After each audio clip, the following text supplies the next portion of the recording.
de cette parlotte avec l'exemple que j'ai annoncé la dernière fois et sur lequel on va s'attarder, je vais m'attarder un petit peu maintenant, des conseils en gestion de la crise, c'est comme ça qu'il s'intitule, auprès du gouvernement français, du gouvernement Macron. Et donc on va en revenir maintenant à nos Macron et à là où j'en étais, à la toute fin de la dernière séance.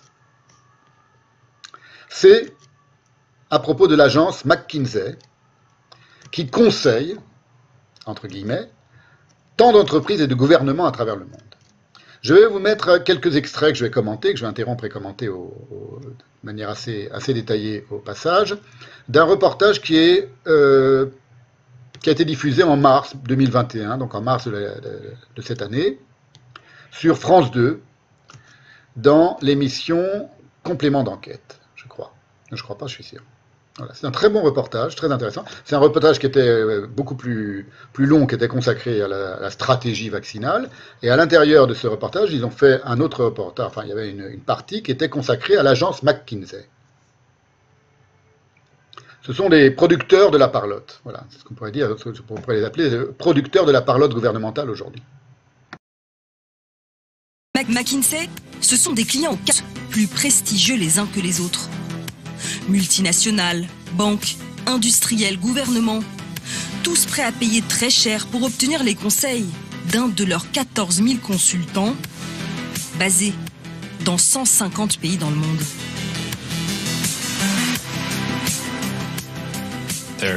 Ils sont très chers, mais ils se considèrent comme étant au-dessus non seulement des autres cabinets de consulting, mais aussi de toutes les entreprises. Ils ont une arrogance, mais en même temps c'est justifié, ils sont les 5 étoiles de leur secteur. Un cabinet de conseil 5 étoiles que la France a choisi pour l'accompagner dans sa stratégie vaccinale. Selon leur clip promotionnel, ils proposent plusieurs services. Aide à la logistique, stratégie marketing, réduction de coûts. On a tout transformé en agile, ce qui permet d'avoir quelque chose d'itératif et surtout ce qui a permis aux clients d'avoir une feuille de route qui, au lieu de durer 3 ans, a été ramenée à 1 an. Quel que soit le domaine, McKinsey dit avoir les compétences, avec à chaque fois les mêmes méthodes. Ils arrivent avec des moules plutôt bien faits pour résoudre toute une série de problèmes. Vous voulez vous développer à l'international, voici une solution McKinsey. Vous voulez vendre de nouveaux produits, voici une solution McKinsey.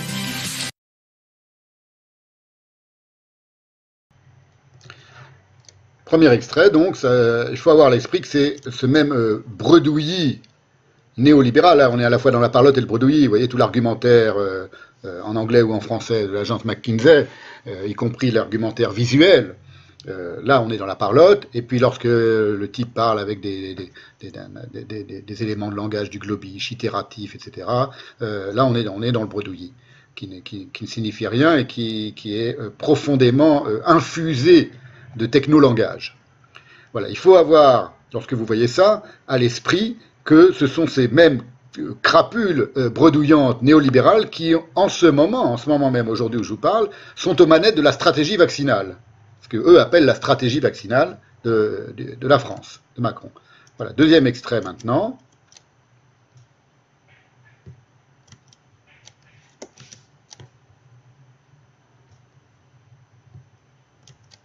Privé lors de la pandémie.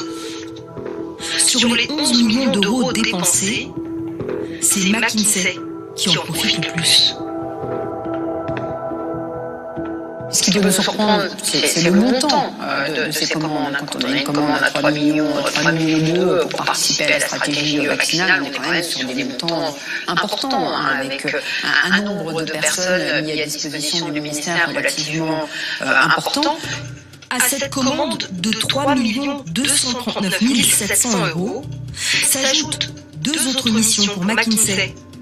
L'une facturée près de 170 000 euros et l'autre plus de 600 000 euros, soit un total de plus de 4 millions d'euros.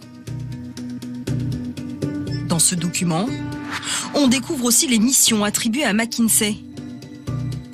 Proposition de scénarios de stratégie logistique, comparaison avec les stratégies de vaccination mises en œuvre à l'étranger, ou encore appui à la conduite stratégique d'ensemble du projet.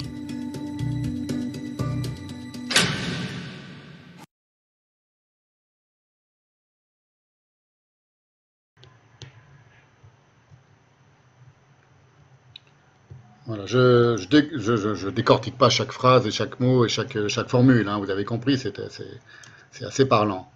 Vous remarquez par exemple que le mot stratégie revient tout le temps. Voilà, ces gens-là n'évitent pas la répétition et c'est pas par hasard. Ce qu'eux appellent la stratégie, c'est ce que le bredouilleur Niel appelait buter l'ennemi, buter l'adversaire, buter le concurrent, plus exactement. On apprend beaucoup sur notre pitoyable aujourd'hui, où, pour reprendre les termes de Pierre Legendre, je vous renvoie aux citations de l'Empire du Management que j'avais faites lors de la séance inaugurale du séminaire, le 12 avril 2020, où la gestion mondialisée, disait Pierre Legendre, a des airs de dictature sans dictateur. Si, on en apprend donc beaucoup sur notre aujourd'hui d'aujourd'hui, si l'on veut bien prendre en considération les origines du cabinet McKinsey. Donc maintenant, je vais revenir à l'histoire de ce cabinet McKinsey. Et à la source de cette idéologie purement managériale, il y a un présupposé badiouxien, à savoir que la vérité gît dans le mathème. Le même mathème qui, sans intervention humaine, infuse algorithmiquement la finance mondialisée. Voici quelques éléments pour le comprendre. Troisième extrait de reportage sur McKinsey. Donc les sources historiques de McKinsey. Les sources mathématiques badiousiennes de McKinsey.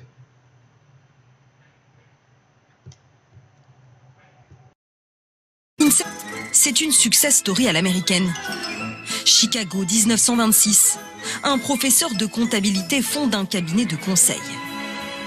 Surdoué en mathématiques, il estime que les chiffres ne doivent pas servir uniquement à dresser des bilans comptables, mais qu'ils peuvent aussi prédire l'avenir d'une entreprise. C'est le management stratégique et ça marche. McKinsey embauche non pas des consultants d'expérience, mais des jeunes recrutés directement dans les grandes universités comme Harvard, une première dans le secteur. Vous embauchez des gosses brillants, vous les formez en les faisant travailler, et ceux qui sont bons, qui font tourner le business, ils gravissent les échelons. Les autres, on les dégage. C'est un modèle qui a bien fonctionné. Ça faisait rentrer sans cesse des nouveaux talents pour rafraîchir la boîte. En 1950, il est appelé par la Maison Blanche pour revoir le management interne de ses équipes, trop désorganisées. McKinsey créera le fameux poste de Chief of Staff, le chef de cabinet. Dans les années 70, McKinsey est contacté par un groupement de supermarchés qui se plaint des temps d'attente en caisse. Les consultants ont une idée géniale, utiliser des codes barres. Une suggestion qui révolutionne la grande distribution. En 30 ans, McKinsey se développe. Il aurait atteint 10 milliards de dollars de chiffre d'affaires en 2019. Ces consultants proposent leur expertise aussi bien dans le numérique, les banques, l'aéronautique, la santé et l'industrie.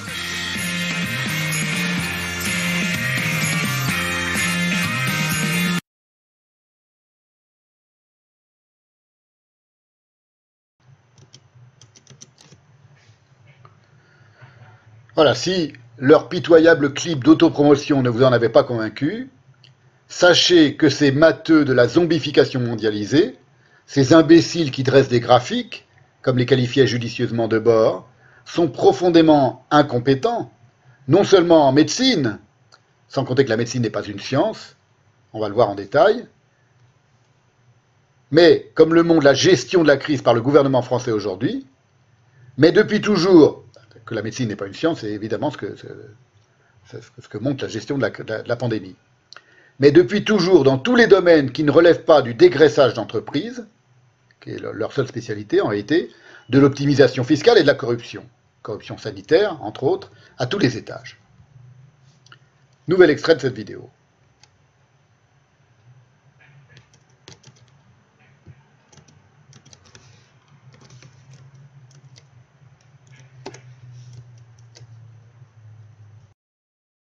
C'est pas facile de trouver des documents parce que McKinsey, c'est une société qui aime bien intervenir un peu dans la coulisse. Alors, je vais vous montrer, donc ça, c'est un document de la direction, vous voyez, du 12 janvier 99. position économique de Lannemezan. LZ, c'est Lannemezan, c'est un site d'électrolyse dans les Pyrénées qui a disparu, qui a été fermé depuis. Et donc ils nous disent, voilà, une décision de lancer une recherche de pistes de réduction des coûts à partir d'avril 98 avec l'aide méthodologique du cabinet McKinsey où on ferme, où on réduit les coûts de 40 millions de francs. Pour ce faire, les consultants de McKinsey viennent rencontrer les ingénieurs dans les usines. Ils les observent travailler avec des bacs qui servent à mélanger des produits chimiques. Ils viennent vers nous, ils disent pourquoi 15 bacs? Donc on explique, on dit bah voilà, c'est simple, hein, on lit tel livre, on applique les équations, c'est la chimie, il faut 15 bacs. Et ils disent non, finalement, nous on pense que 15 c'est trop, il faut en mettre 13. Alors vous dites mais non, c'est pas possible en fait. Mais la pression est tellement forte. Et puis en fait, on vous installe les 13 bacs, puis vous apercevez qu'il en manque 2. Vous faites pas la performance. Mais à ce moment-là, McKinsey, il est loin. Moi, je leur veux pas de mal, c'est pas le problème. Mais ils interviennent, ils plaquent des méthodes qui sont inadaptées, ils produisent du résultat instantané à court terme, et en fait, l'entreprise, une fois sur deux, elle s'en relèvera pas. Aujourd'hui, le groupe Péchinet n'existe plus. D'autres clients conseillés par McKinsey ont essuyé des revers. Parmi elles, l'entreprise de télécom AT&T. Les consultants lui avaient suggéré de ne pas investir dans la téléphonie mobile, jugeant que le secteur n'avait aucun avenir. En 2001, McKinsey est associé à la faillite du géant américain de l'énergie Enron, l'un de ses plus anciens clients. Devant ces échecs, McKinsey a toujours le même argument. Il ne fait que donner des conseils, libre au PDG de les suivre ou non. Mais une affaire récente vient de marquer un tournant. Un des cabinets de conseil les plus puissants au monde vient de signer un accord avec la justice pour le rôle qu'il a joué dans les ventes d'antidouleurs. Les procureurs affirment que McKinsey a travaillé avec les producteurs d'opioïdes et les a aidés à promouvoir leurs produits tout en sachant qu'ils étaient addictifs. En 2010, McKinsey est appelé à la rescousse par la firme pharmaceutique américaine Purdue. Les ventes de leur antidouleur dérivées de l'opium sont en chute libre. Les médecins le prescrivent de moins en moins, car plusieurs centaines d'Américains sont chaque jour victimes d'overdoses. Get up, man! Nous avons pu nous procurer les solutions proposées par le cabinet de conseil pour, écrivent-ils, turbocharge. Traduisez, booster les ventes. Ils suggèrent d'amadouer les médecins ou encore de communiquer sur les bienfaits des opioïdes. Une fois Purdue rattrapé par la justice américaine, les consultants de McKinsey s'inquiètent.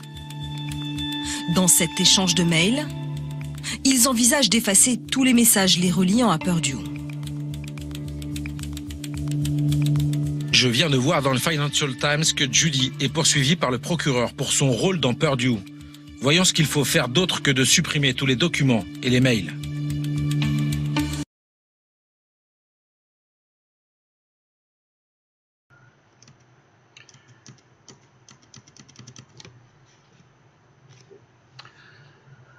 Voilà, et ben évidemment, c'est à ces incompétentes crapules qu'on doit aussi la destruction méthodique en cours de l'hôpital public en France, après qu'ils ont fait leur piteuse preuve en ruinant définitivement la santé publique en Grande-Bretagne. Donc, je ne vous montre pas, c'est dans le reportage, on explique comment, en envahissant toutes les instances de décision concernant l'hôpital public en Grande-Bretagne, et en donnant leur crapuleux conseil, ils ont tout ruiné, ils ont tout détruit. Aujourd'hui, l'hôpital public est détruit intégralement. La santé publique est détruite en Grande-Bretagne. Ils sont en train de faire la même chose en France, ça n'a échappé à personne.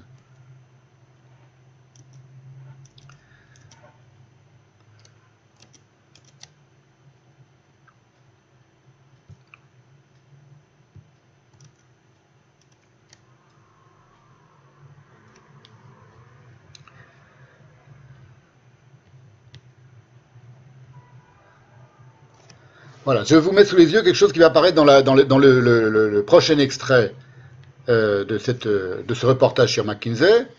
C'est la notice qui est fournie dans le cadre du redressement de l'APHM.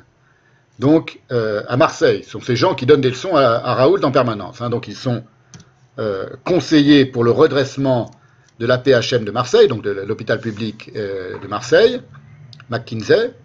Et vous noterez des formules à la fois grotesques et creuses, sans parler de leur syntaxe de débit profond et de leur vocabulaire régurgité d'une réclame pour fast-food, culture projet, c'est en français, culture médico-éco, culture collectif, une approche bottom-up et portefeuille projet d'ampleur, etc., suintant une âpreté au gain cyniquement despotique.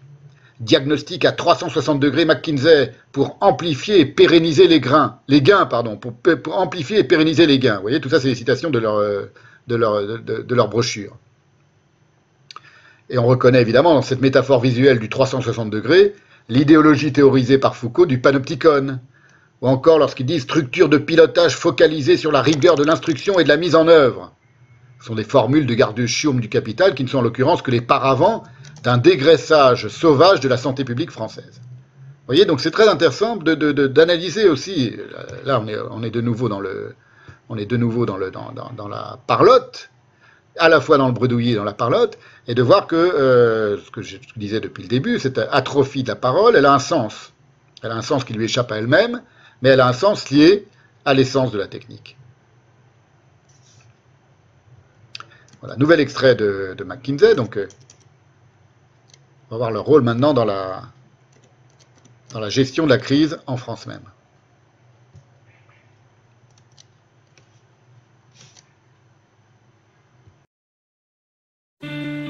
McKinsey intervient également dans le domaine de la santé, en mission pour réorganiser certains de nos hôpitaux. En 2017, les hospices civils de Lyon font appel à leurs services pour revoir le fonctionnement de la pharmacie. Facture totale plus de 500 000 €. À Marseille, la PHM a aussi cassé sa tirelire. Près de 5 millions d'euros sur 4 ans pour un vaste chantier d'optimisation. Objectif d'économie, 246 millions d'euros à l'horizon 2025. Dernier client en date, le CHU de Nice en 2020. Il faut faire du rendement, de la productivité. Et beaucoup de ces cabinets de conseil, notamment dans le secteur de la santé, McKinsey, a une expérience, par exemple, dans l'industrie automobile.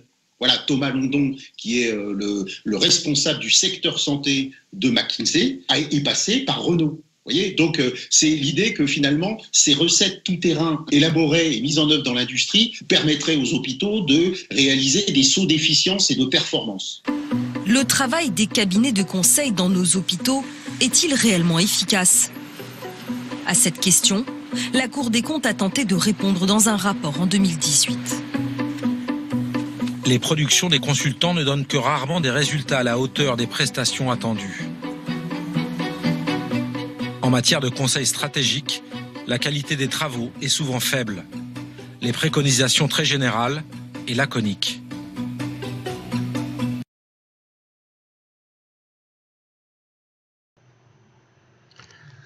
Voilà, ce sont des crapules, ils n'ont aucune compétence, ils sont parfaitement incompétents, et ils ne dissimulent pas. Et pourquoi ils ne dissimulent pas? C'est-à-dire ils sont laconiques, n'importe qui peut remarquer assez vite qu'ils mettent ils préconisent les mêmes solutions. On va voir en détail ce que ça signifie, un peu plus sérieusement. Là, pour l'instant, c'est juste une première approche de ce que c'est que cette société McKinsey. Mais pourquoi ils se permettent d'être laconiques et d'une certaine manière de prendre tout le monde de haut, y compris les gens qui font appel à eux et qui le ravagent? Parce que les gens qui font appel à eux, d'une certaine manière, appellent le ravage et désirent le ravage. Un peu comme tout à l'heure, les sénateurs désiraient la Schlag 2.0. Les gens de l'hôpital public qui font appel à ces gens-là, ils ne veulent pas sauver l'hôpital public. On n'est plus dans cette dialectique-là. Il n'y a plus de maîtres, il n'y a que des esclaves. Donc des esclaves qui s'adressent à des esclaves, ils leur parlent un langage d'esclaves. Ils n'ont même plus besoin d'y mettre les formes. Ce qu'on voit avec Macron aujourd'hui, ce qu'on a vu avec Trump aujourd'hui. Naguère. Et ce qu'on voit avec un Macron aujourd'hui, on a commencé à le voir avec un Sarkozy. C'est quelque chose qui n'est pas tout à fait nouveau. Et on va voir à quel point le bredouillis, il revient régurgité par Macron. Ce sera la fin de la séance. Alors, dernier extrait, justement, c'est quel est le rapport maintenant entre Macron et ces gens-là? Ces belles crapules-là. Belle crapule 2.0, là aussi. Quand je dis belle crapule, c'est ironique. Hein, les crapules d'autrefois avaient un petit peu plus de panache.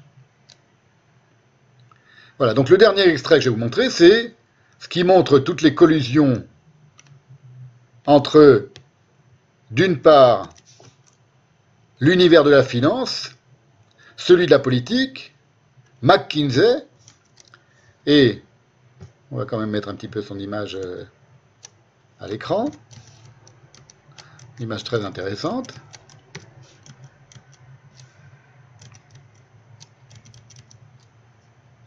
Et Macron. Macron en personne, qui est tout simplement, si vous avez un peu écouté tout ce qui s'est dit dans le reportage, dans les extraits que je vous ai diffusés, le parangon du McKinsey Boy, et qui leur doit tout à fait logiquement son élection. Voilà, alors si je parle de Macron aujourd'hui, c'est pour vous dire que Macron, entre guillemets, n'existe pas. Il n'est que le prête-nom d'une idéologie et d'un système auquel il doit tout ce qu'il est, et à qui il le rend bien. C'est ce dont témoigne, par exemple, cette photo, ce dont témoigne puissamment cette photo que j'ai trouvée au hasard sur Internet. Celui qui dirige la France aujourd'hui, c'est pas Macron. C'est l'autre. C'est le fauteuil vide. Ce fauteuil vide, si vous voulez, c'est le meilleur symbole de l'absence de complot pour diriger le monde, comme le croient certains paranoïaques qui n'ont rien appris aux leçons de l'histoire.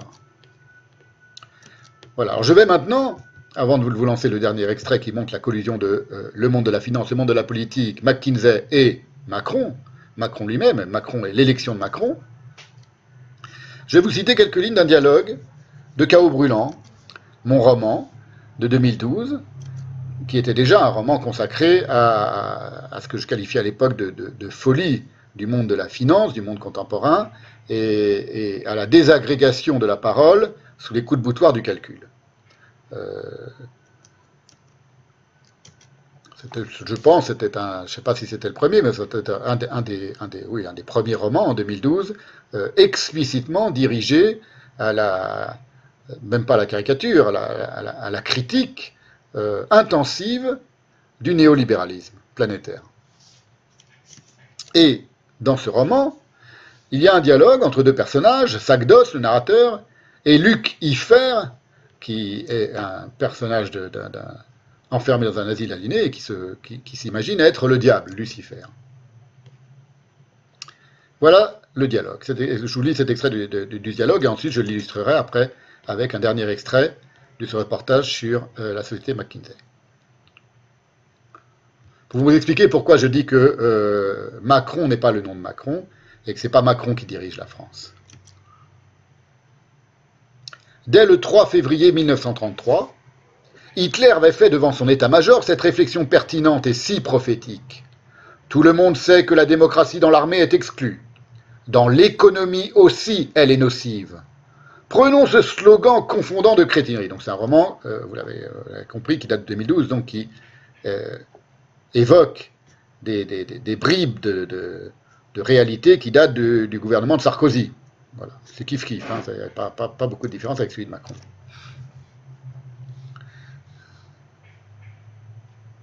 Prenons ce slogan confondant de crétinerie. Travailler plus pour gagner plus. Il fallait une masse dépourvue de logique, de raisonnement et de pensée pour porter au pouvoir une équation si manifestement mensongère. Un ouvrier ou une femme de ménage travaille bien plus en 8 heures quotidiennes qu'un PDG en 16 heures. Qui pourrait appeler « travailler » entre guillemets, la digestion ubuesque du temps de ces grands assistés, accompagnés en permanence par une horde de sous-fifres pour leur éviter le moindre geste, déplacement, discours, décision, lecture, courrier, prise de notes, coup de fil, prise de rendez-vous, ouverture de porte, préparation de repas, etc. Or, ce sont ces handicapés mentaux surpayés qui gouvernent. Partout désormais, les financiers remplacent les digérants dirigeants politiques, imposant leur diktat arithmétique, travailler plus pour gagner moins, tout en dégradant au passage les notes des coûte-cancres. Si je suis votre pensée, lui rétorque Sagdos, puisque le crime ne fait pas exception de personne, la domination n'a pas de raison non plus de s'attarder au nom propre. C'est l'évidence, sac. Les présidents sont depuis longtemps les gadgets des financiers. L'élection d'Obama dans un pays aussi foncièrement raciste que les États-Unis en est le meilleur signe.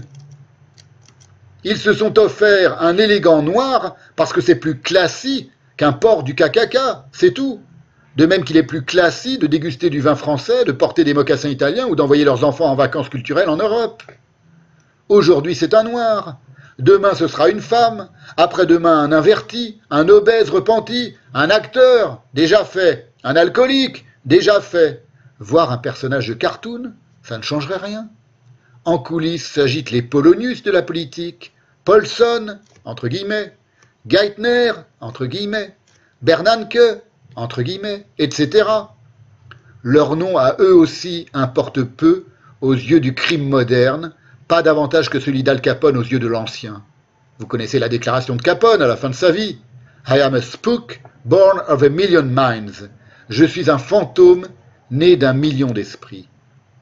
Et comme Capone n'a eu qu'un temps, d'autres viendront qui succéderont vite à Al Paulson et Bernanke the Kid. Même chose en France, où l'on s'agite en cherchant qui pourrait remplacer l'impénitent pénis de DSK. Ce sont des lignes qui sont écrites au moment de l'affaire DSK. Hollande mitterrandisé, Le Pen perruqué, Mélenchon phrygien, Sarkozy bis repetita. Quel Candide pourrait aussi bien trôner à l'Élysée un stylo bic, un fauteuil à bascule, un poulpe, un œuf pourri, un balai brosse, une dame pipi, que n'importe qui, voire n'importe quoi, emporte les présidentielles de 2012, cela ne changera strictement rien au cours du monde ni au sort des gogo sapiens. Un président ne préside que sa propre ânerie. La fonction crée l'onagre. Regardez Berlusconi, ce clownesque connard patron de médias qui a souillé l'Italie de sa vulgarité cocasse pendant des décennies. Il s'est fait virer comme un malpropre en un claquement de doigts le jour où les financiers ont décidé qu'il n'était plus l'homme lige de leur catastocratie triomphante. Ce système substantiellement corrompu, qui a mis la planète à genoux, a décidé que les bouffonneries libidinales du micro-mafieux suffisaient, et ils l'ont congédié comme le vil valet qu'il était. Berlusconi, ce bon débile, était encore trop volubile. Son blabla a blasé le nombre. Je ne vous comprends pas. Lorsque je vous dis que les noms propres n'importent plus, ce n'est pas en tant qu'ils sont propres. Ils ne le sont pas, mais en tant qu'ils sont des noms, donc un genre particulier de paroles chargées de temporalité génitrice. Il me semblait pourtant vous avoir déjà suffisamment expliqué que c'était la parole que le désastre a dans son collimateur. L'étiolement de la parole est donc la conséquence directe de la domination du nombre. C'est ainsi que l'herméneutique de la crise se réduit au b.a.-ba le plus régressif, AA+, ou moins. C'est ainsi que la finance de l'ombre se passe avantageusement de toute intervention humaine, recourant à des logiciels ultra complexes, logés dans des ordinateurs ultra rapides, qui assurent aujourd'hui 80% des transactions financières calculées à la microseconde. Vous voyez, c'était ce que j'écrivais en 2012, et je n'ai pas été tellement contredit par les années qui ont suivi. Voilà, maintenant, dernier extrait consacré à la société McKinsey. Et, alors pareil, là, notez le bredouillis syntaxique de l'email qui apparaît sur l'écran. Je vais vous le mettre maintenant à l'écran un petit peu en avance. Qui apparaît dans la fin du reportage.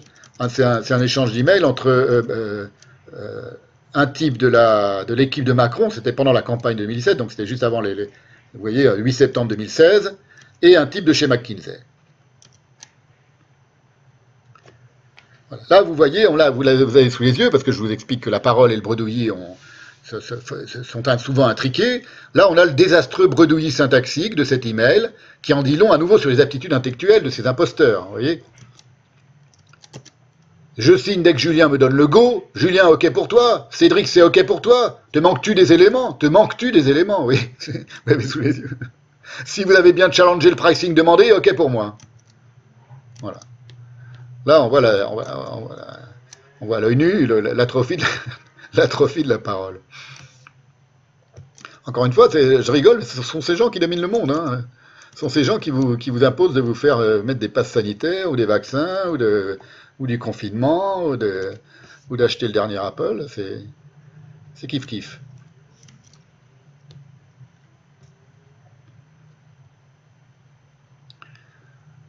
Allez, dernier extrait, et après on va revenir sur une étude très intéressante, consacrée à nouveau à la société McKinsey, et là on va voir les choses un petit peu plus sérieusement.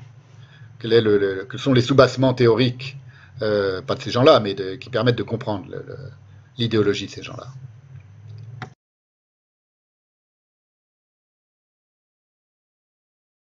Cet homme, Éric Labeyie, À l'époque, il dirigeait McKinsey France. Avec lui, quelques jeunes de son cabinet, parmi lesquels Karim Tadjeddine. Spécialiste de la finance, il a passé 4 ans au ministère de l'économie avant de rejoindre McKinsey.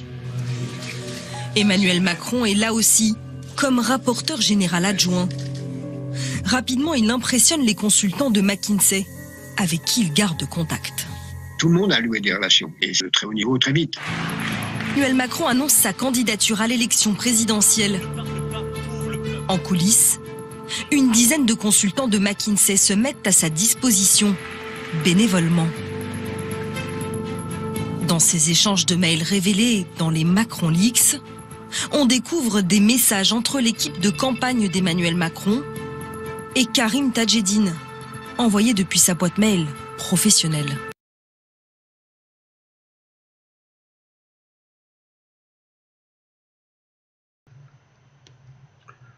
Voilà, c'est juste un court extrait pour montrer comment Macron a été élu grâce à McKinsey et comment c'est quasiment McKinsey qui est allé chercher Macron et qui a remarqué et qui a propulsé Macron.